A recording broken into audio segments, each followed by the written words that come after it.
begin this half hour with Detroit's top cop asking for the community to take a stand. Thank you for staying with us. I'm Glenda Lewis. And I'm Alan Campbell. Detroit Police Chief James Craig wants people to stand in support of the city's officers after a series of events where people have taken aim at them. 7 Action News reporter Kimberly Craig has more from the chief on what he says is driving the attacks. Chief James Craig says he is not talking about this now because of the Minneapolis police officers on trial for the murder of George Floyd. He says he just wants people to know what they're up against. In less than a week, we had 4 incidents where officers were fired upon or had a weapon pointed at them, making this the 6th incident of this year.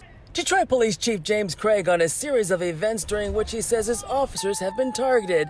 A wave of violence, he says, began last year, including this incident in which an officer was injured by a man who was armed with a sword and daggers. One of the recent cases involves another man who was walking in the middle of the street in the 9th Precinct. That suspect, without hesitation, pointed a gun with a laser at the officers and fled on foot holding the handgun. Craig believes the pandemic and anti-police rhetoric are behind what he says has been an uptick in police across the country being targeted.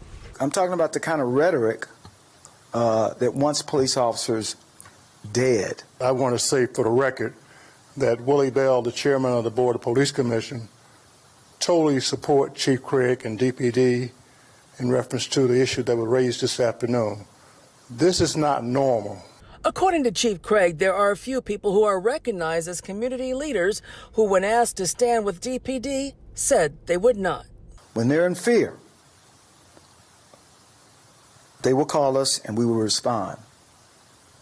So where's the outpouring of leadership saying enough is enough? And the chief says he is not going to name anyone who is not taking a stand with them.